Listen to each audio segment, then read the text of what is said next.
नमस्कार, आप देख रहे हैं एसपीएन 9 न्यूज़ और मैं हूं आपके साथ मनीष कुमार सैनी। महाराष्ट्र में एक बार फिर सियासी बयानबाजी तेज होती हुई नजर आ रही है। एनसीपी एसपी प्रमुख शरद पवार ने राज्य के मंत्री धनंजय मुंडे के इस्तीफे की मांग के बीच तीखी टिप्पणी की है।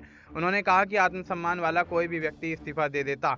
जानकारी के अनुसार धनंजय मुंडे को उनके करीबी सहयोगी वाल्मीकि कराड़ की गिरफ्तारी के बाद से आलोचनाओं का सामना करना पड़ रहा है। कराड़ को बीड़ के मसाजोग में सरपंच संतोष देशमुख के अपहरण और हत्या से जुड़े जबरन वसूली के मामले में गिरफ्तार किया गया। मुंडे के अलावा महाराष्ट्र सरकार के एक और मंत्री माणिकराव कोकाटे भी विवादों में घिरे हुए हैं। उन पर जाली दस्तावेजों के जरिए निम्न आय वर्ग के घरों को हासिल करने का आरोप है, जिसके चलते उन्हें अदालत ने 2 साल की सजा सुनाई है।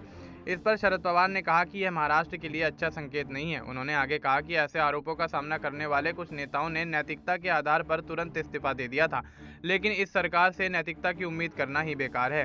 शरद पवार ने शिवसेना की विधान परिषद सदस्य नीलम गोऱ्हे की भी आलोचना की, जिन्होंने उद्धव ठाकरे पर पद पाने के लिए मर्सिडीज कार देने का आरोप लगाया था।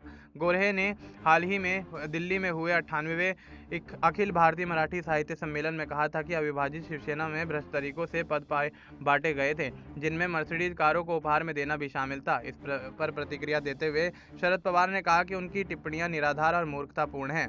उन्होंने गोरे के राजनीतिक सफर पर भी तंज कसते हुए कहा कि वह पहले प्रकाश आंबेडकर के संगठन में थी, फिर रकांपा, शिवसेना और अंत में एकनाथ शिंदे गुट में शामिल हो गईं। अब जनता तय करेगी कि उन्होंने कोई राजनीतिक स्थिरता दिखाई या नहीं। शरद पवार ने महाराष्ट्र सरकार द्वारा कर्नाटक के लिए बस सेवाएं निलंबित करने के फैसले की भी आलोचना की। गौरतलब है कि चित्रदुर्ग में महाराष्ट्र परिवहन निगम की बस सेवा और उसके चालक पर कन्नड़ समर्थक कार्यकर्ताओं ने हमला कर दिया था, जिसके बाद राज्य सरकार ने कर्नाटक जाने वाली 80 बसों को निलंबित कर दिया है। शरद पवार ने इस फैसले पर असहमति जताते हुए कहा कि बस सेवाओं को इस तरह रोकना आम जनता के लिए परेशानी का सबब बनता है। महाराष्ट्र में धनंजय मुंडे और अन्य मंत्रियों पर लगे आरोपों से सरकार की छवि को झटका लगा है। शरद पवार ने इस मुद्दे को लेकर सरकार पर सीधा हमला बोला है और महायुति सरकार की नैतिकता पर तमाम सवाल खड़े कर दिए हैं। अब देखना यह होगा कि धनंजय मुंडे इस्तीफा देते हैं या सरकार इन आरोपों पर क्या कुछ अपना रुख अपनाती हुई नजर आती है, ये भी एक बड़ा सवाल बन जाता है। फिलहाल आपको इस मुद्दे पर क्या कुछ लगता है, आप अपनी राय हमें कमेंट करके बता सकते हैं। बाकी देश और दुनिया से जुड़ी तमाम जानकारी के लिए आप देखते रहिए एसपीएन 9 न्यूज़।